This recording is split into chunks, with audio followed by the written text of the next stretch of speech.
All right, everybody, welcome to another video review. So this thing is so huge, it's almost ridiculous, but I think this is a piece that really needs very little introduction. This is the Sideshow, I guess it's quarter scale. I mean, how big really is Thanos? I think that can be sort of debatable, like how big is the Hulk or whatnot, but I think it's a quarter scale maquette of Thanos, the Mad Titan, sitting on his throne with the Infinity Gauntlet. This is again by Sideshow Collectibles. It's one of their sort of signature pieces, one of their best pieces of the last several years.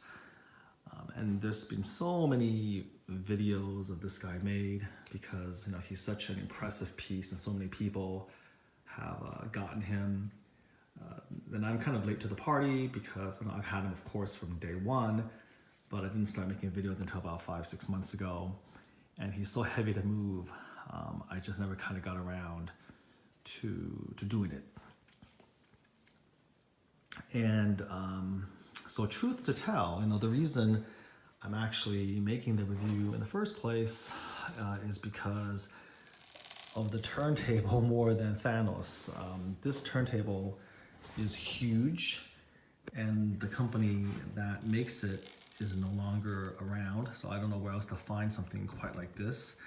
It's extremely large, and I need it to sort of make a review of my Lego Ultimate Collector's Series Millennium Falcons. And I had Thanos on this thing, and so I figured if I'm going to take him off to use the turntable for my Falcon, then I might as well just kill two birds with one stone and kind of talk about this guy. So where can I start with him? I guess some background. Sideshow had sort of fallen a little bit on, I think, hard times in a sense, because they used to be the only game in town. They used to be sort of a monopoly on high-end statues. And then over time, other companies have sort of stepped up and challenged their dominance. Some of the crazier, more elaborate collectibles and statues are now being made by custom groups. Now granted, these groups are usually very small. They don't make more than about 30-50 pieces at a time. It takes years sometimes to get them to be done, but still their ambition is very, very high, and they make pieces that licensed companies just can't afford to do. So, really, really impressive, detailed, complicated pieces a lot of custom groups are taking on.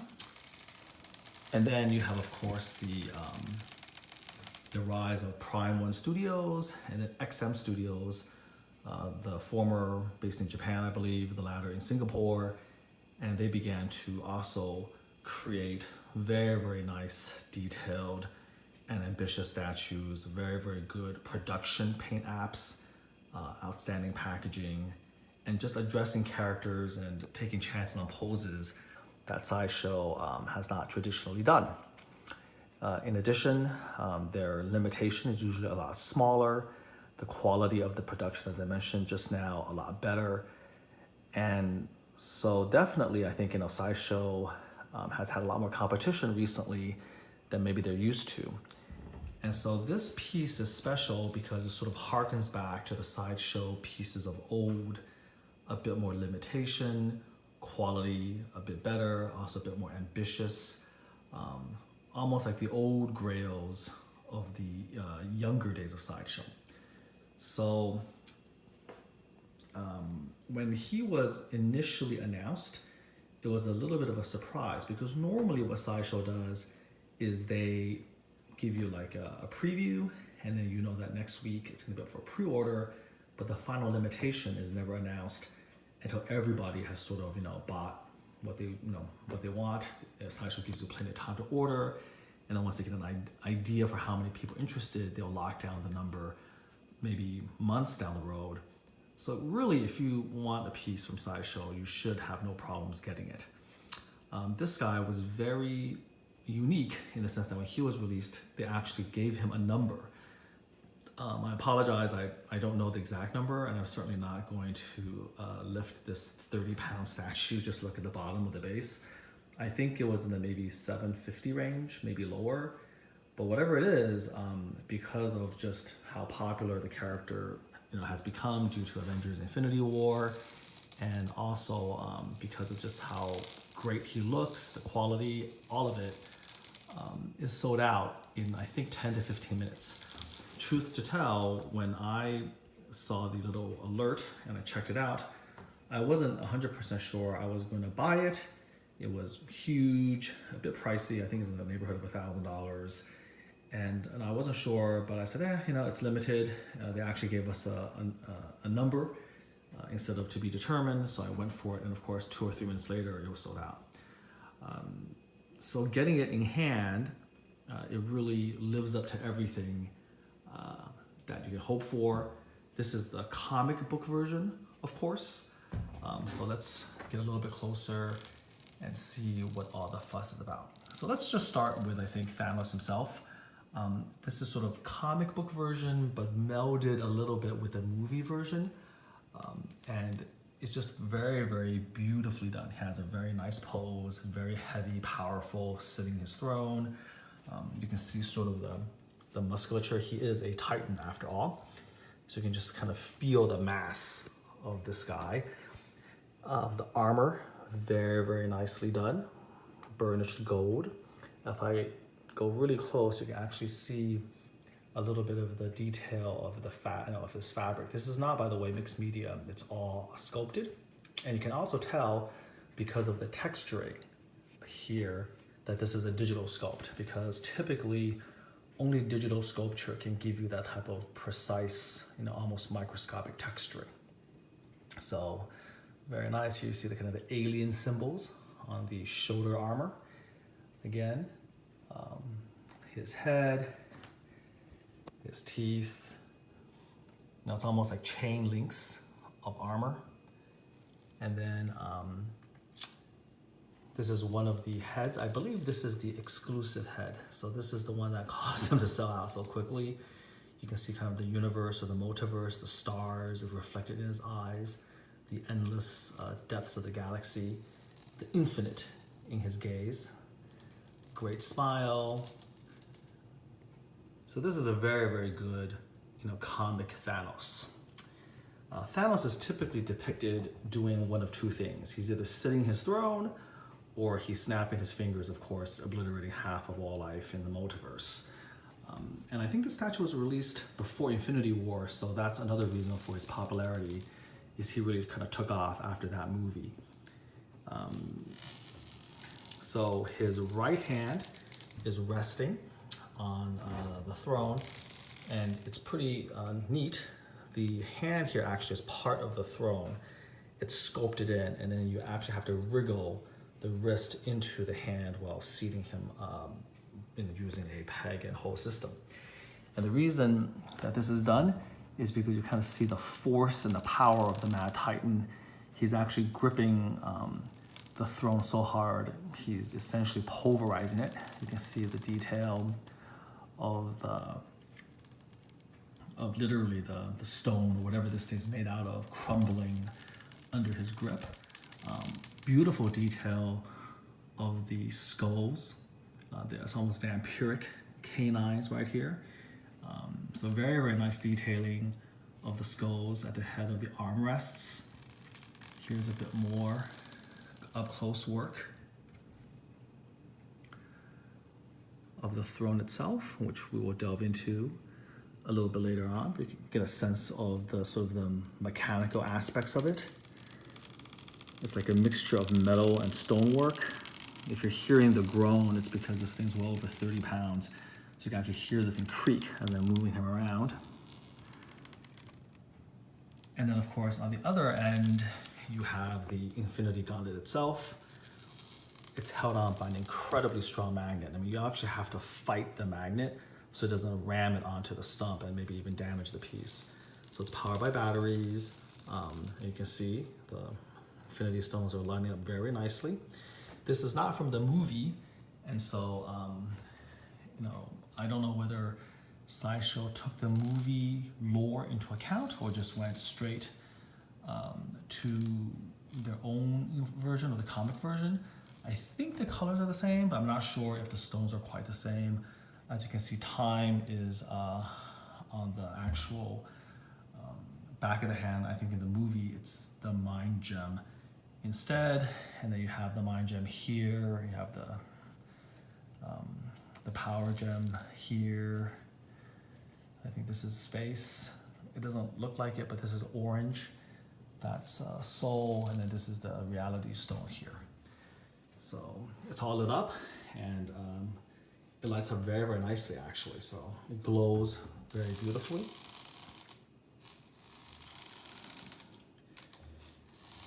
And the cool thing is, because of the way he's sitting, a lot of times statues sitting on thrones, the back is obliterated. You can't really appreciate the back. But for the way he is, you can look over here and actually see all of the detail and the armor, even on the back, because he's sort of leaning forward. So you get to see all of that as well. You get to see sort of, again, the detail of the throne itself. Hopefully you can catch some of that. Some of the cracks glowing with blue light. So the throne itself is quite the beauty. Let's move toward that. The skull motif is clearly seen. An incredible amount of detail over here. It looks like the skull, and below it looks like the vertebral column, again, in metal form. This is painted, so it looks like it's supposed to be glowing.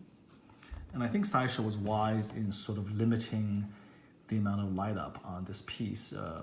Again, that's just a potential area for it to be, and to have problems later on if you have bad batteries, if the lights don't work, if the wires wear out. The one area they did create light up was, of course, the Infinity Gauntlet, where you have to show the light up, and there, it's detachable, so it's a little bit easier to sort of isolate and fix. But everything else is paint effect. You can see all of the, again, mechanical aspects of it. This throne is supposed to be able to lift him into the air.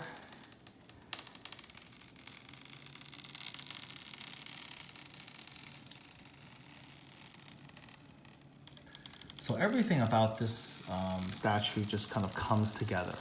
Sometimes you have complaints where you feel like the throne almost overshadows the character sitting in it. That's one of the few complaints that people have, for instance, of the old Sideshow Grail, the Dr. Doom on throne, is that Doom himself is rather plain. He's just sort of sitting there. He has a nice pose, but he's just sort of sitting there in contemplation. And it's the throne that really sets him apart.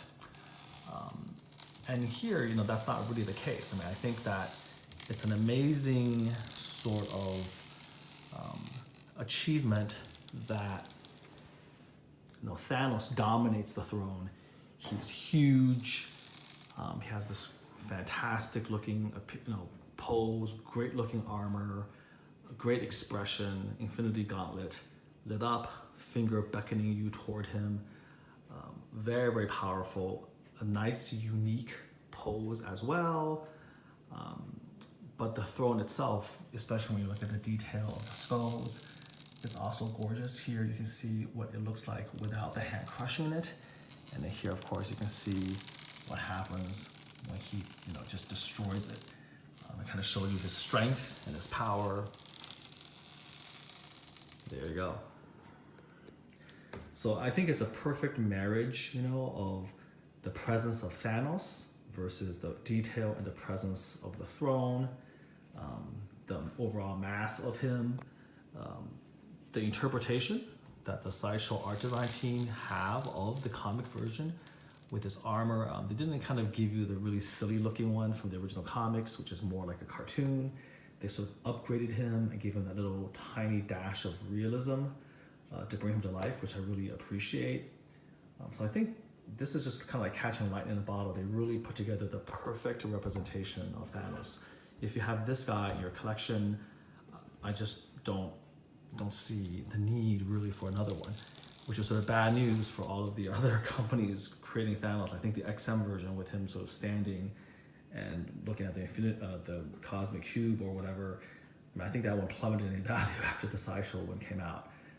And he's huge. He's one of the biggest statues I think Sideshow has at quarter scale, easily dwarfs even the Hulk, actually. So this is almost like Sideshow's answer to all the naysayers in the face of all the challengers, where they're like, hey, don't rouse the sleeping giant, so to speak. When they want to get after it, they can still crush their opposition. They can still knock one out of the park. The pose, the detail, the sculpt, the light up, the art design, the weight, the limitation, it's all there, and it just shows how being in the game longer than anybody else, they still have that little bit of that advantage. Now, it does come with 2 heads. I'm showing you the exclusive head.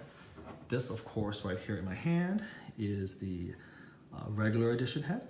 Again, very, very nice and different enough to justify that second head. See how big the thing is. This is the palm of my hand, and see how big this head is. It almost fills my entire palm.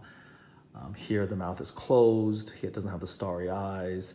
So, there is enough of a difference, I think, to, again, justify, having the extra head. I would love it if in the future, Sideshow put a little base. I wouldn't mind paying a little bit extra to just have a little base for you to put the head so you can display it, instead of having this free floating thing that's out there. It's heavily magnetized. So let me show you how we're gonna change it. You just grab the head and then just gently take it out. Put this over here, and then you take the new one and gently put it on. The magnets also for this statue, some of the strongest rare earth magnets I have in my collection. And again, Sideshow has been known to skimp on that. My previous review with Ginger Girl, they decided to put her head on with no magnet at all, which is just an embarrassment. But again, with Thanos, it seems like Sideshow wanted to, sort of pull all the stops out for this guy. Magnets super, super strong. I just wish it was like this for all of their pieces. So here's the view of the Mad Titan regular head. Now, this piece sold out so quickly, and people loved this guy so much, and it sort of spawned this cottage industry of all these custom people creating custom heads. I won't get into how many heads there are. I think there's like literally 22 dozen heads. Most of them, in my opinion, are completely horrible. They just look weird, odd. There's a movie version Thanos heads from Infinity War. There's other alternative comic book versions. I think the vast majority of them are terrible, and certainly in no way are any of those better than even the regular head that you see here, or the beautiful exclusive with the starry eyes. There are a couple that are pretty good. There was one that was a beautiful version of him from Avengers Infinity War, from a Korean custom artist. But that one had a little bit of controversy because I think his final production pieces were not as good as the prototype. There were some issues with paint applications, with crooked eyes and all of that. So I bought one myself of him, movie version again, except this time with helmet from Guardians of the Galaxy Volume 1, when he was introduced and had actually speaking lines. And I think Josh Brolin was already hired by that point. So I decided to invest in that head because I like the look and the quality. But there's a lot of different custom heads out there, some of them hundreds of dollars, just weird stuff, interchanging eyepieces and different mouths, and just got a little bit too crazy. And I don't want to turn my statue collection into a Hot Toys collection. If I wanted that type of switch out, I would buy Hot Toys. So I passed on most of them, but I did get the one of him in Guardians of the Galaxy Volume 1 film version. So that's just an interesting little sidelight, again, spawned by the quick sellout of the exclusive. So Sideshow sort of did those collectors a big favor, because for their regular version, even though they don't have the extra head, they made the regular head also detachable. They sometimes don't do that, just to let you know. For instance, for the Stan Winston Studios Predator maquette, the regular version that does not have the masked portrait is one piece. You can't take that head off. So the fact that Sideshow let you take the regular head off then opened, of course, the floodgates for all these different custom heads. So enough about that. Hopefully you enjoyed yet another review of Thanos on Throne. But he really deserves it, because this is honestly one of the best statues out there. The detailing is amazing. Hopefully just kind of going over this piece again just sort of reawakens your appreciation for everything about him. The detail, the texture work on his costume, his armor, the paint job is amazing. Sort of the story it tells, the power it conveys. I especially love how with his right hand, this is just a fantastic effect with him just sort of crushing the stone. And then you can compare again the right and the left, to see the damage that he's capable of doing. He's doing it almost casually, and of course beckoning you with his finger to come at him with all 6 gems in place. What more can you ask for? And then of course the exclusive head just taken over the top with the grin and the starry, starlit eyes. It's essentially just almost essentially I think a perfect statue. Everything comes together so beautifully. The one nitpick that I may have that other people have brought up is that he does have a bit of an awkward, sort of gaze. As you can see, if you show him straight up towards you, if the throne is sort of level at you, then he's looking off to his left, and he's like, "Hey, Thanos, what are you pointing at? Who are you beckoning?" Right? So there's no one. So that's a little bit of a problem. So to really get the full effect, you sort of are forced to display him like that. Now you see his face full on. He's a 3/4 view, and now of course the throne is offset. It's still very, very nice, but it makes displaying him kind of awkward, especially if you have limited space, or if you would need to put him behind glass or whatever in a display cabinet. That makes him a challenge, okay, because of the way he is. He will fit if he looks like this, but then again, you're faced with his head completely off to the left. If you want to have him optimally displayed, then he doesn't fit sometimes in certain display cabinets. So that's one thing to sort of be aware of. You may have to give him a little bit more room, so to speak, than you really want to. But overall, he's worth it. One of the top pieces that Sideshow has ever done, in my opinion, and certainly well worth it. Sideshow quarter scale maquette, Thanos on Throne. Hope you enjoyed that.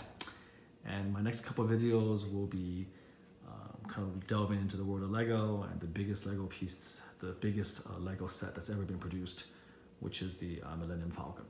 So until then, everybody take care. Bye-bye.